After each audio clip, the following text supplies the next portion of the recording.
Muy buenas y bendecidas noches, señores. Bienvenidos, Padre. Gracias por tu bondad, por tu misericordia, Señor, porque conforme a tu misericordia no hemos sido consumidos el día de hoy, porque conforme a tu amor nuestro corazón sigue latiendo, Señor, y podemos tener aire que respirar. Te agradecemos, Señor, porque tú eres bueno y siempre estás pendiente de nosotros, siempre estás escuchando nuestras oraciones, Señor, pero sobre todo nos estás respondiendo. Te agradecemos, Señor, por la lectura de tu palabra y te pedimos que hoy sea clara, Señor, y podamos entender el mensaje que tienes para cada uno de nosotros. Bendito seas por siempre y para siempre. Amén. Muy buenas noches, señores. Bienvenidos. Ya estamos aquí y pues vamos a empezar con la lectura. Ayer terminamos el libro de Nehemías. Bueno, de lo que rescatamos de los últimos 4 capítulos del libro de Nehemías es el liderazgo impresionante de Nehemías. A mí, bueno, no sé por qué, bueno, sí sé por qué. Siempre me han agradado mucho las historias así como cuando los varones se ponen en su papel de varones. Este, en este caso vemos, les comentaba ayer que Esdras, cuando se enteró que el pueblo de Israel estaba casado con mujeres extranjeras, les pidió por favor que dejaran a sus mujeres, que se fueran con todo y sus hijos, pero Esdras se los pidió por favor y se supone que el pueblo de Judá aceptó. Sin embargo, Nehemías se fue a visitar al rey Artajerjes y al cabo de un tiempo regresó y cuando regresó se dio cuenta que los judíos seguían haciendo esto que les había prohibido Dios, de casarse con mujeres extranjeras o dar sus hijos o hijas a hijos o hijas extranjeras. Cuando leemos ahí, dice Nehemías que se enojó, pero lo que le sigue, porque inclusive dice que los golpeó, que los hirió y que a algunos les arrancó los cabellos, ¿no? Imagínense el grado de enojo de Nehemías. Además, también Nehemías no se compadecía, por decirlo así, de excluir a alguien de la congregación. ¿Estás o no estás con Dios? Si no estás, vámonos para afuera, regrésese a su tierra. Ese es un verdadero líder al que no le tiemblan las manos. Cuando hay que tomar decisiones duras, hay que tomarlas conforme a la palabra del Señor. Nehemías seguía la ley en ese tiempo y era celoso de la ley. Vimos que estuvo como gobernador de Judá muchos años y que en esos años dirigió al pueblo no solo para la reconstrucción del templo en 52 días, sino para una reconstrucción espiritual. Tenemos que llevarnos el ejemplo de Nehemías como un líder valiente, un líder temeroso de Dios, un líder al que no le temblaba la mano, un líder que hablaba la palabra de Dios, un líder que conocía la palabra de Dios y no la tergiversaba como ahora. Eso es lo que tenemos que aprender de Nehemías y lo que tenemos que seguir escuchando. Vamos a empezar el día de hoy con el libro de Esther y vamos a dar una pequeña introducción a este libro.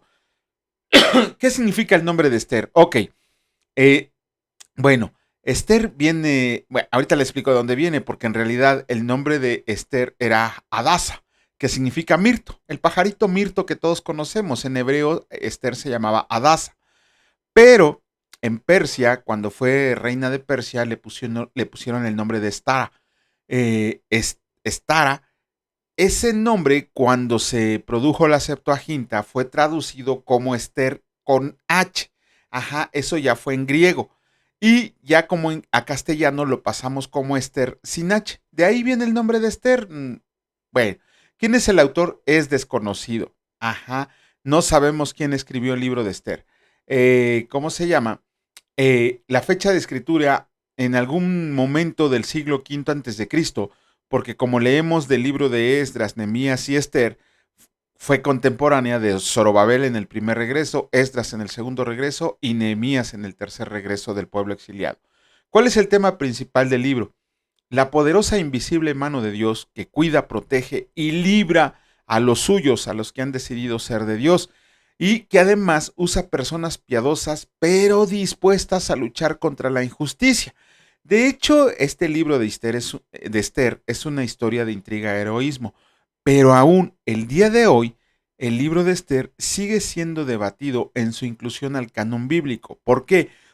Cada uno, bueno, hay varios puntos, eso ya lo explicamos en unos videos que hicimos acerca del canon bíblico, y vemos que hay varias consideraciones por qué cada uno de los 66 libros de la Biblia están como recopilados en la Biblia.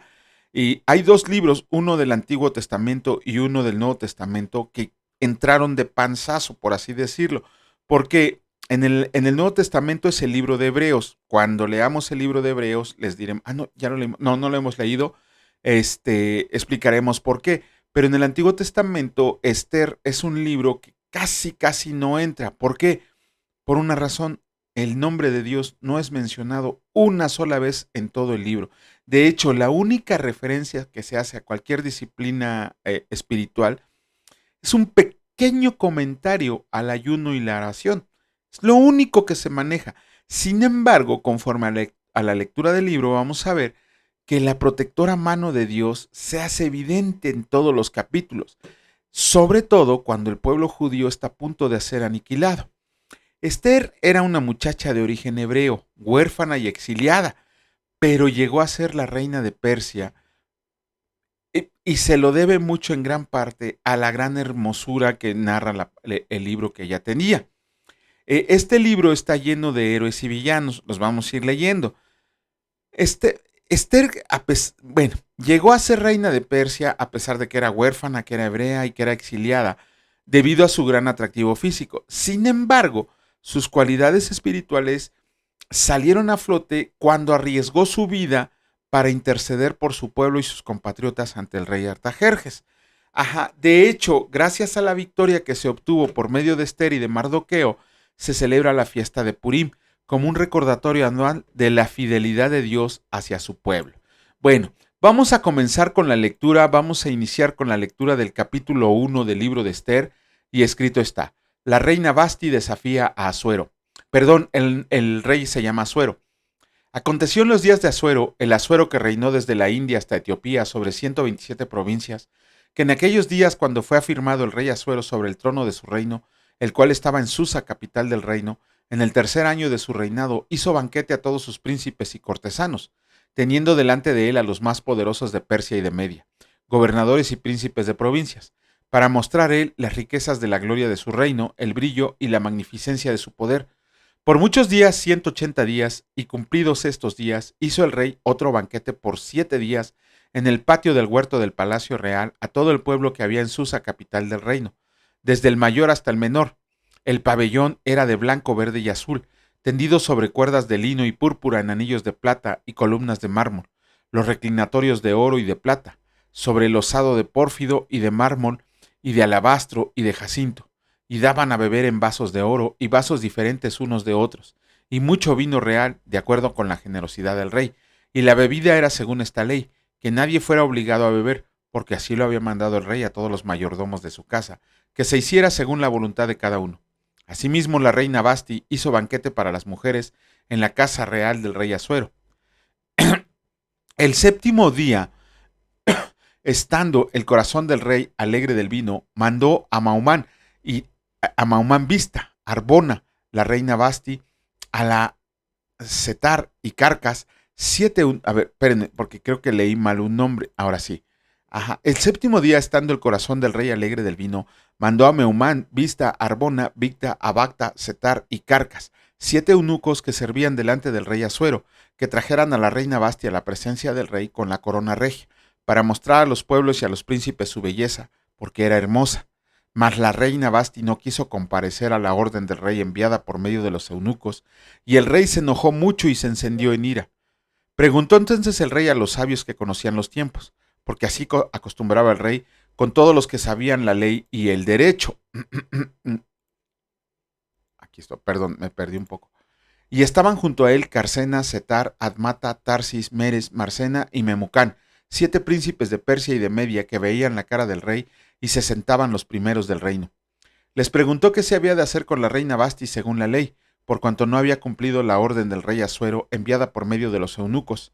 Y dijo Memucán, delante del rey y de los príncipes: no solamente contra el rey ha pecado la reina Vasti, sino contra todos los príncipes y contra todos los pueblos que hay en todas las provincias del rey Asuero, porque este hecho de la reina llegará a oídos de todas las mujeres, y ellas tendrán en poca estima a sus maridos, diciendo: el rey Asuero mandó traer delante de sí a la reina Vasti, y ella no vino. Y entonces dirán esto las señoras de Persia y de Media, que oigan el hecho de la reina, a todos los príncipes del rey, y habrá mucho menosprecio y enojo.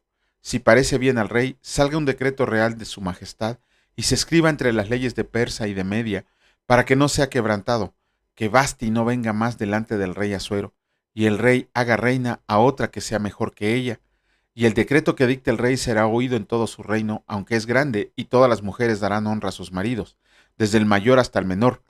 Agradó esta palabra a los ojos del rey y de los príncipes, e hizo el rey conforme al dicho de Memucán, pues envió cartas a todas las provincias del rey, a cada provincia conforme a su escritura, y a cada pueblo conforme a su lenguaje, diciendo que todo hombre afirmara su autoridad en su casa, y que se publicara esto en la lengua de su pueblo.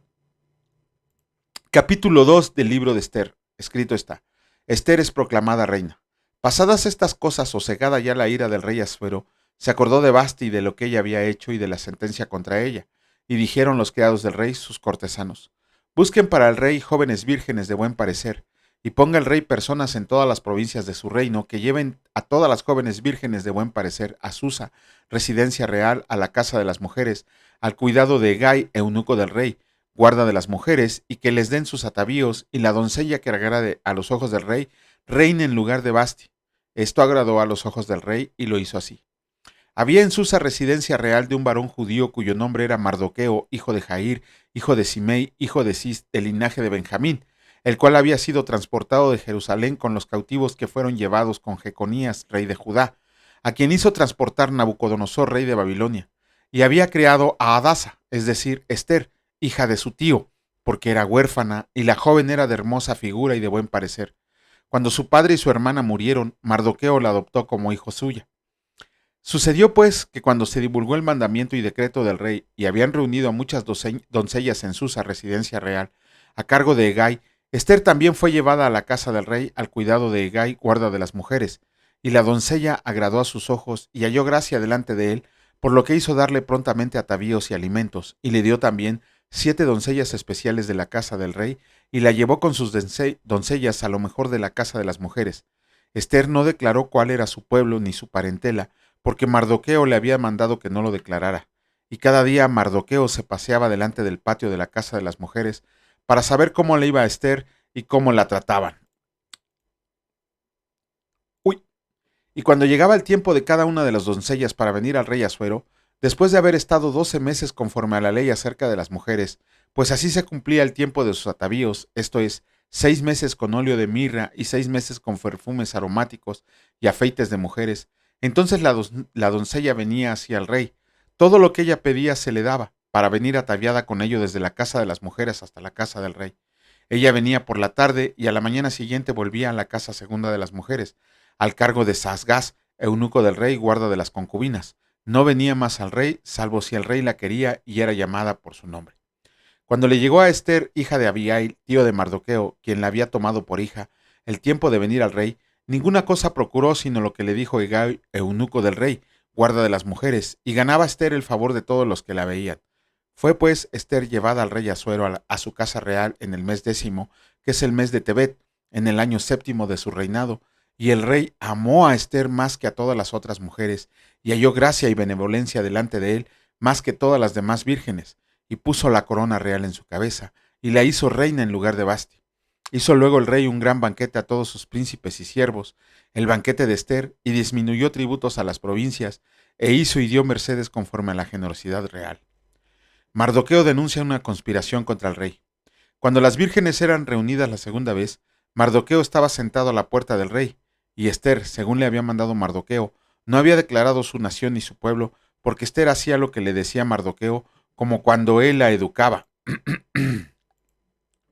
En aquellos días, estando Mardoqueo sentado a la puerta del rey, se enojaron Bigtán y Teres, 2 eunucos del rey y de la guardia de la puerta, y procuraban poner mano en el rey Asuero. Cuando Mardoqueo entendió esto, lo denunció a la reina Esther, y Esther lo dijo al rey en nombre de Mardoqueo. Se hizo investigación del asunto y fue hallado cierto. Por tanto, los 2 eunucos fueron colgados en una horca, y fue escrito el caso en el libro de las crónicas del rey.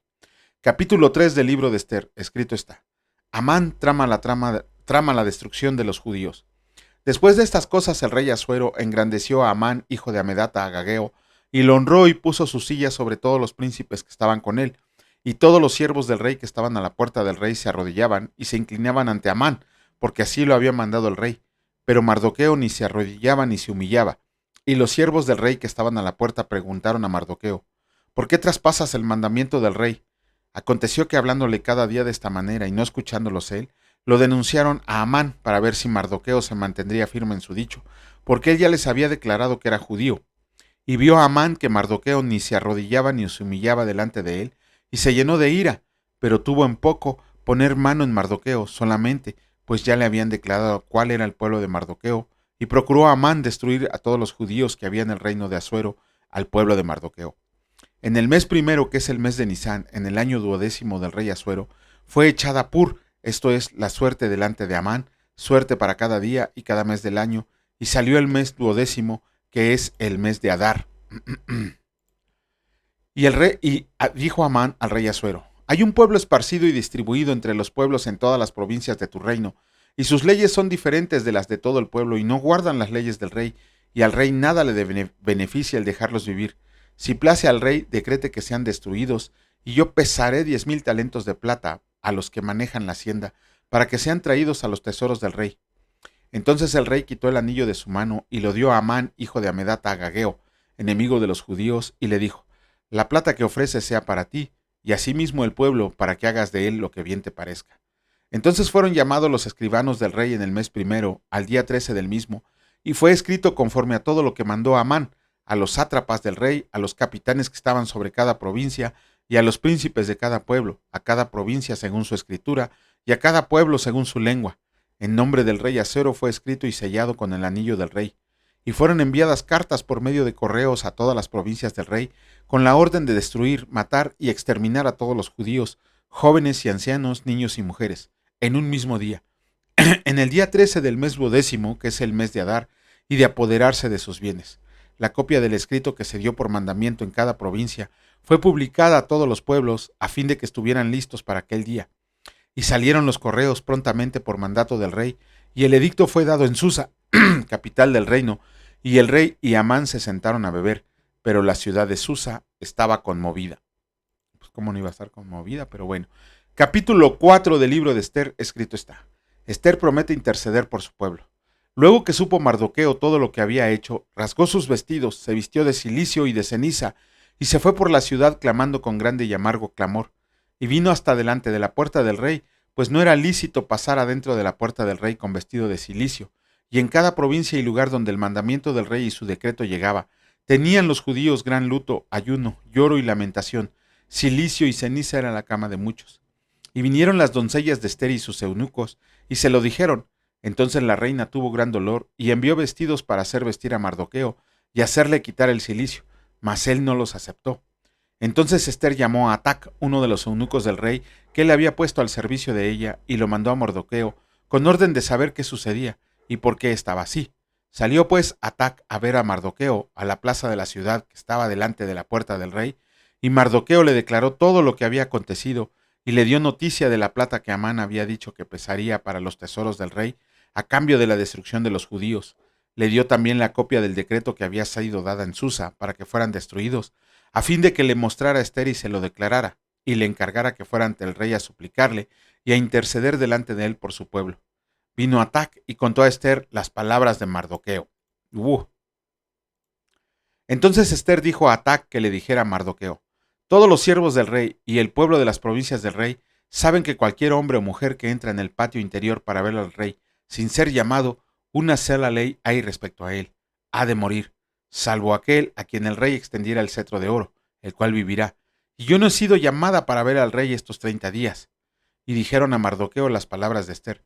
Entonces dijo Mardoqueo que respondieran a Esther: no pienses que escaparás en la casa del rey más que cualquier otro judío, porque si callas absolutamente en este tiempo, respiro y liberación vendrá de alguna otra parte para los judíos, mas tú y la casa de tu padre perecerán, y quién sabe si para esta hora has llegado al reino. Y Esther dijo que respondieran a Mardoqueo: ve y reúne a todos los judíos que se hallan en Susa, y ayunen por mí, y no coman ni beban en 3 días, noche y día. Yo también con mis doncellas ayunaré igualmente, y entonces entraré a ver al rey, aunque no sea conforme a la ley, y si perezco, que perezca. Entonces Mardoqueo fue e hizo conforme a todo lo que le mandó Esther. Con eso terminamos la lectura del día de hoy del libro de Esther. Mañana, si Dios lo permite, haremos un comentario y continuaremos con el libro. Vamos a continuar con la lectura del Evangelio de Lucas. Hoy terminamos el Evangelio de Lucas, el último capítulo, el capítulo 24. Solamente vamos a leer pocos versículos. ¿Qué leímos el día de ayer? Dos cuestiones que se prestan mucho a debatir. El camino a Emaús y la resurrección de Cristo. Les comentaba ayer que si nos pudiéramos con ganas, así como vemos series en televisión vemos películas de cine mundanas en el cine, digo, no tengo nada, yo también a veces voy a verlas, pero si tuviéramos esa misma dedicación para comprender algunos pasajes de la Biblia y si pudiéramos comprender el pasaje del camino de Maús, nos daríamos cuenta que el Señor nos dejó un arma poderosísima para acabar con las falsas doctrinas que se levantan. De hecho, muchos ignoran que los caminantes de Maús eran un matrimonio, y lo dice el libro de el libro de Lucas y el libro de Marcos. Los dos caminantes que iban ahí eran un matrimonio, pero nadie lo sabe porque no lee. Ajá, ahí da los nombres, quiénes son las personas que iban caminando en el libro de Maús, y no se los voy a decir para que se preocupen un poquito y revisen ustedes quién es el matrimonio y por qué se le apareció un matrimonio al Señor Jesús, por qué no lo pudieron ver. ¿Por qué hasta que les leyó las escrituras se les quitó el velo de los ojos? Perdón, ¿por qué hasta que partió el pan se les quitó el velo de los ojos al matrimonio que iba ahí con el Señor Jesús? ¿Por qué les tuvo que platicar la palabra desde Moisés hasta los tiempos que habían pasado?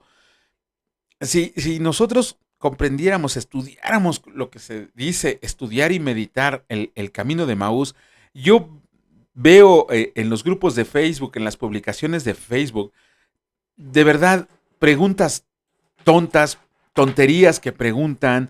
eh, eh, yo no sé cómo se toman el tiempo algunos de escribirles una respuesta cuando son preguntas que ni siquiera debería de estarlas haciendo un cristiano.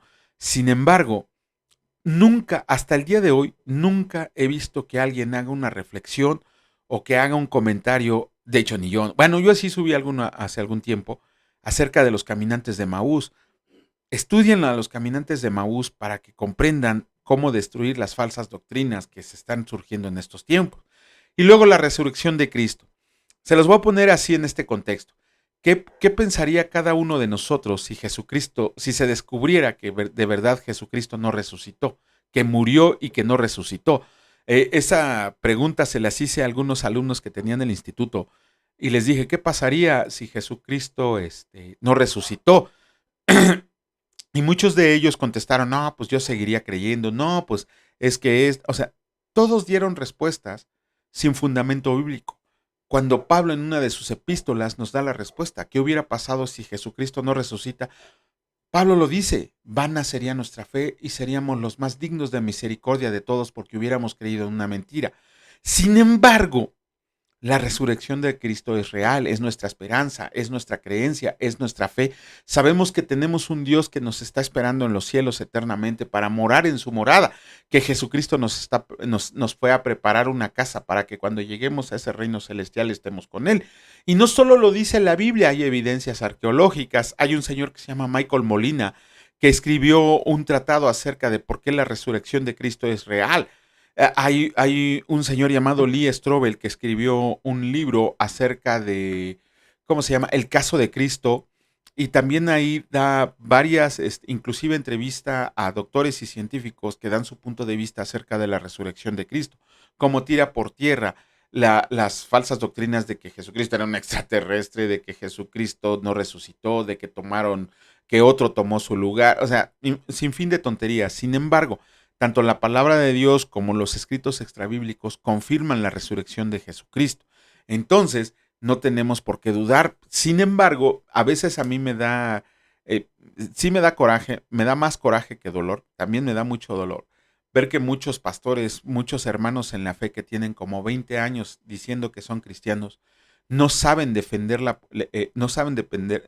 su postura acerca de que Jesucristo está vivo y que resucitó al tercer día. Está bien creer por fe, sin embargo, por eso muchas veces nuestra fe se tambalea cuando recibimos argumentos y no estamos preparados para defenderlos. Yo los invito a que mediten, a que estudien, a que aprendan, a que lean este pasaje que leímos del 1 al 35 del capítulo 24 de Lucas, tanto de los caminantes de Maús como la resurrección de Cristo. Y si ustedes gustan y me lo piden en los comentarios, con todo el gusto del mundo, hacemos una clase especial de los caminantes de Maús y de la resurrección de Cristo. Vamos a comenzar con la lectura de la última parte del capítulo 24, el último capítulo del Evangelio de Lucas, y escrito está: Jesús se aparece a los discípulos. Mientras ellos aún hablaban de estas cosas, Jesús se puso en medio de ellos y les dijo: paz a ustedes. Entonces, espantados y atemorizados, pensaban que veían espíritu, pero él les dijo: ¿por qué están turbados y vienen a su corazón estos pensamientos? Miren mis manos y mis pies, que yo mismo soy. Palpen y vean, porque un espíritu no tiene carne ni hueso. Adiós al docetismo. Porque un espíritu no tiene carne ni huesos, como ven que yo tengo. Y diciendo esto les mostró las manos y los pies, y como todavía ellos de gozo no lo creían y estaban maravillados, les dijo: ¿tienen aquí algo de comer? Entonces le dieron parte de un pez asado y un panal de miel, y él lo tomó y comió delante de ellos. ¡Ay, qué rico! Y les dijo: estas son las palabras que les hablé estando aún con ustedes, que era necesario que se cumpliera todo lo que está escrito de mí en la ley de Moisés, en los profetas y en los salmos. Entonces les abrió el entendimiento para que comprendieran las escrituras, y les dijo: así está escrito, y así fue necesario que el Cristo padeciera y resucitara de los muertos al tercer día, y que se predicara en su nombre el arrepentimiento y el perdón de pecados en todas las naciones, comenzando desde Jerusalén. Y ustedes son testigos de estas cosas. He aquí, yo enviaré la promesa de mi Padre sobre ustedes, pero quédense ustedes en la ciudad de Jerusalén hasta que sean investidos desde poder de lo alto. ¡Wow! La ascensión. Y los sacó fuera hasta Betania, y alzando sus manos, los bendijo. Y aconteció que bendiciéndolos, se separó de ellos y fue llevado arriba al cielo. Ellos, después de haberle adorado, volvieron a Jerusalén con gran gozo, y estaban siempre en el templo alabando y bendiciendo a Dios. Amén. Con eso terminamos el Evangelio de Lucas. Mañana, si Dios lo permite, estaremos iniciando con una carta de Pablo. Y pues mañana también, si Dios lo permite, estaremos haciendo un pequeño comentario acerca de esto que leímos. Señor, gracias porque hasta el día de hoy nos has permitido seguir fieles al mandato de tu palabra, Señor, de seguir escuchando y leyendo tu palabra. Te pedimos que nos sigas dando vida para conocerla, Señor, para escucharla, para aprenderla, para leerla, para meditarla, pero sobre todo para ponerla en práctica, Señor. Te pedimos asimismo que hoy se doblen muchas rodillas y muchas lenguas confiesen que tú eres el Rey de Reyes y Señor de Señores, que muchos lleguen a tu reino siendo salvos, Señor, que hoy reciban a ti, que te reciban a ti como el único digno de alabanza, de gloria, de honra, de honor y de poder. Te agradecemos por tu misericordia que derramas cada día, no solo sobre nosotros, Señor, sino sobre todo el mundo, porque tu misericordia es para todos. Gracias, Señor, por la provisión del día de hoy, gracias por la salud que nos has dado, gracias por las fuerzas que nos das para el trabajo, pero sobre todo gracias porque sabemos que el día de mañana estaremos presentes predicando tu palabra. Te damos gracias, mi Dios Padre Todopoderoso, te damos gracias, mi Señor Jesucristo Salvador, y te damos gracias, mi Señor Espíritu Santo. Benditos sean por siempre y para siempre. Amén. Que Dios los bendiga, señores, si Dios los permite, nos vemos el día de mañana. Cuídense mucho, hasta luego.